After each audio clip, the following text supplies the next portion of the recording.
I would bring back waterboarding. NATO is obsolete. I think I'd get along very well with Vladimir Putin. What I won't do is take in 200,000 Syrians who could be ISIS. Time to shake the rust off America's foreign policy. The world can't say it wasn't warned.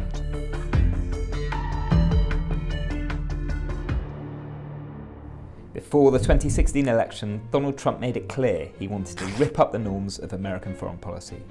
My foreign policy will always put the interests of the American people and American security above all else.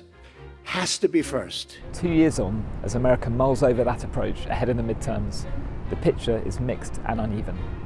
The US has pulled out of the Iran deal. ISIL has been pushed back to just a handful of strongholds, and the dynamic in North Korea has changed. But how different, really, is the path that Mr. Trump has taken? Has his unpredictability brought breakthroughs, or has it irrevocably damaged the long-held rules of the international game? I'm very consistent. I'm a very stable genius. Few people have a more personal connection to Mr. Trump's foreign policy than Ji Sung-ho. Earlier this year, the North Korean defector was handpicked to attend Mr. Trump's first ever State of the Union address. Your great sacrifice is an inspiration to us all. Please, thank you.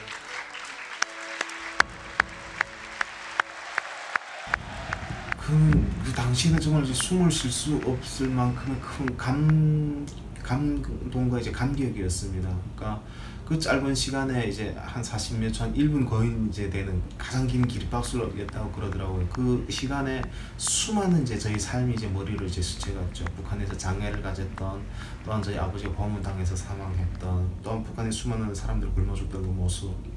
President Trump's policy towards North Korea can be seen in two parts. First, in 2017, he hit them with extreme pressure. Sanctions piled up, Fire and fury. it was threatened, and a new nickname Little Rocket Man. was given to its leader. And then we fell in love. Okay? This year, the schmooze. An exchange of letters, a handshake with Kim Jong-un, and the suspension of war games.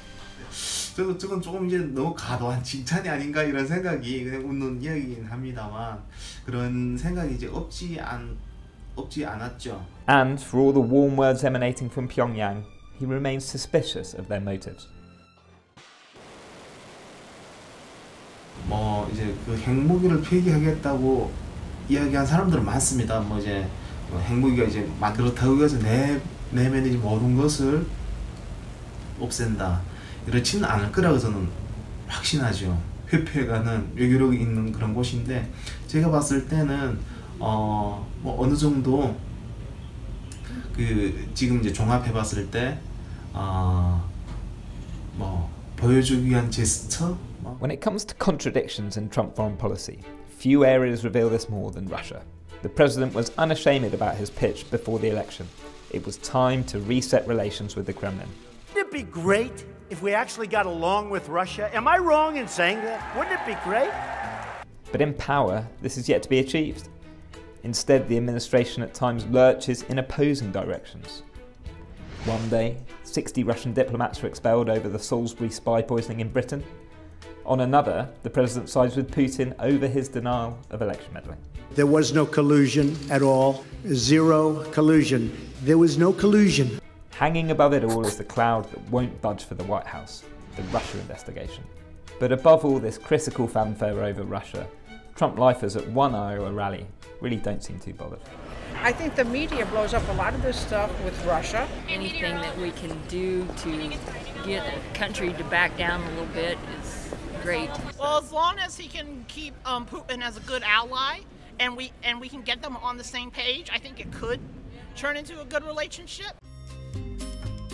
But what about in Russia? Are they hostile or amenable to President Trump? Я думаю, он мужчина в таком классическом понимании этого слова, безотносительно к современному миру, то есть мужчина, который любит его политику. Он классическую, он стремится немножко настоящий, что ли, что очень важно в современном мире.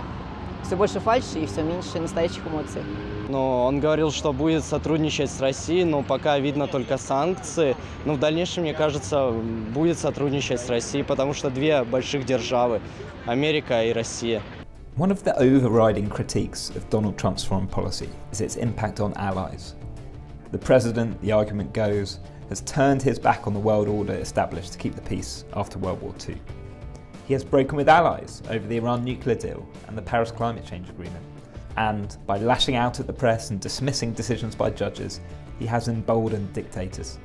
Steve Bannon, the president's former campaign chairman and chief strategist, rejects that entirely. So if you look around the world where you had these strongmen that say, oh, he's attractive, he's been tougher than I think any American president. Now he clearly likes strong personalities, but I think Trump's record in this, and even President Xi, he keeps saying President Xi's my friend, but he keeps dropping the hammer every day on trade or in the South China Sea where we could be very close to a confrontation. And we have to work with bad guys. We would never have destroyed Nazi Germany if it was not for the Russians. America's approach to the world has changed a lot since 2016. It could change again by 2020. But for all the contradictions in his foreign policy, there is one consistent. The president knows best. Mr. Trump is an unashamed gut feel leader. Don't expect that to change anytime soon.